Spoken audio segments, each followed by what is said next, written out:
Saturn is still in retrograde motion, is going backwards. Of course, planets don't go backwards, but it looks that way because of the relative relationship between the planet and the sun and the earth. So when we say retrograde, planets don't go backwards. But as far as we're concerned, it does. It goes backwards through the zodiac. It has moved out of Aquarius 25 now and is in Aquarius 24.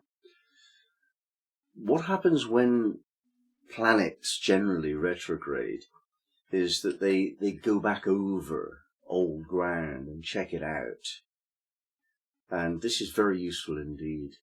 I have a couple of 3 retrograde planets, and this particular one, Saturn, I have, and it makes me very good at going back and checking my work. And as an accountant once, that was crucial. That was absolutely perfect for the job. And we're looking at that facility that we all have to go back and just check that what we did before was right. And this particular degree, Aquarius 24, a man turning his back on passion and teaching from experience. It is the implied duty of those who know to instruct those who do not know. And we're all teachers to some extent at some point in our lives. We all explain things to someone who doesn't understand. On an informal level, always. On a formal level, quite often. Particularly as parents, of course. That's the primary function of a parent in many ways, after the first duty of care, is to teach, is to impart the knowledge and experience that we have to the children. And in this case, what we're looking at is turning our back on passion and teaching from experience. Food for thought there, because really we only can ever teach from experience. If you just pass on what has been passed on to you, empty, hollow, it's not real teaching. It's just words passed down, and so very, very much is taught like that. It's not taught at all. It's just regurgitated. So what we're talking about here is something much more than that. And if we consider how often we do this, we actually pass on the wealth of our personal experience as a teaching to our family members and others. It's something to consider that we would do that in a very deliberate way. We're recording our own personal experience.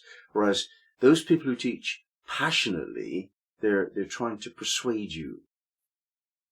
And persuasion isn't teaching. It's a kind of propaganda. Teaching is explaining. And this is something very, very careful to consider. The difference between a teacher who explains things clearly and somebody who passionately tries to persuade you is noticeable. There's a lot of passion in the world, and that's when my feelings are more important than yours. That's passion, isn't it? And that's not appropriate for teachers. Of course, teachers can be passionate and can inspire and enthuse and so on, and that's tremendous. That really does raise the game. But the actual explanation must come from personal experience for it to be real. If you haven't learned it on that level of personal experience, then you can't really teach it. In a sense, though, one of the tricks of the trade, as it were, is that we learn by teaching.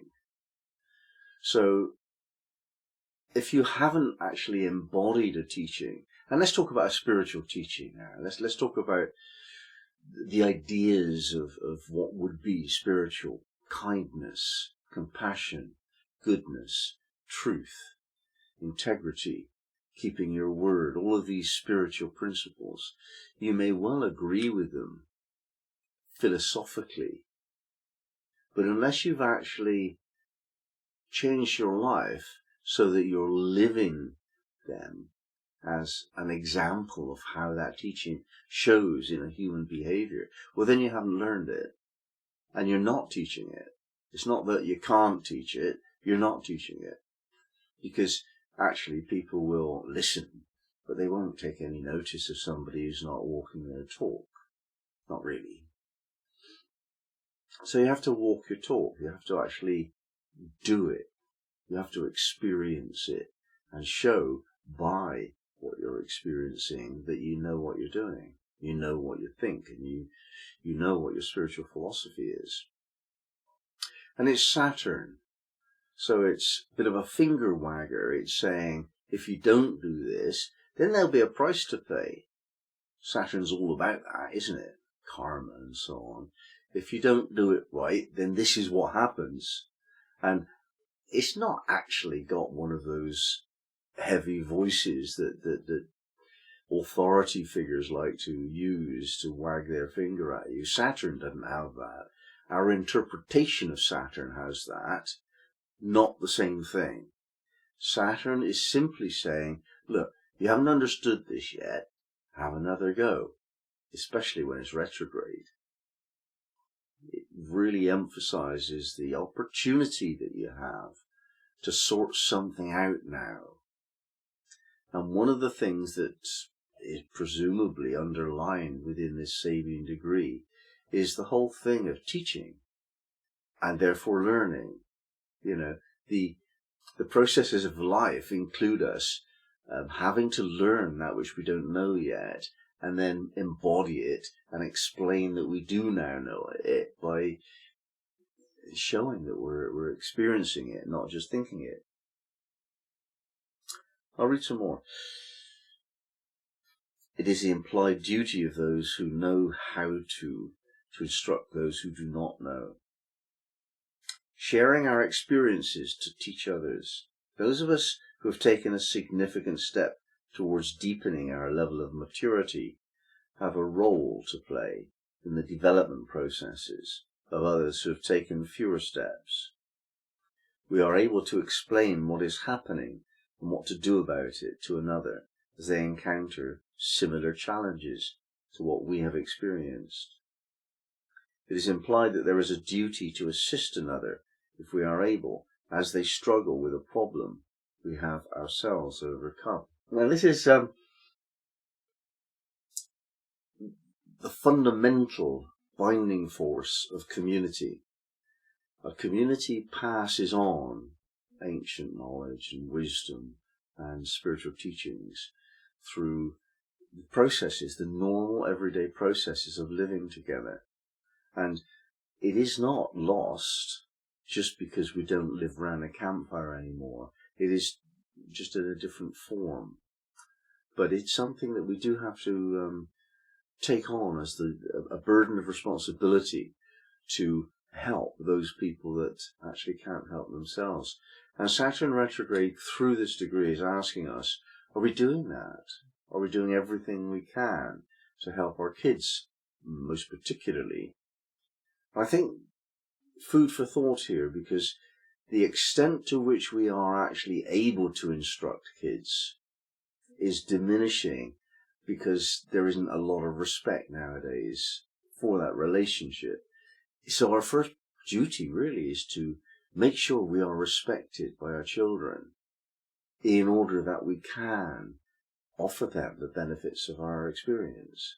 And if you cannot reveal knowledge to your child because they don't respect you, well, food for thought. Why not? Why haven't you been able to win your children's respect? It's not their fault, and it's not the fault of society. Don't go blaming someone else. You're the parent.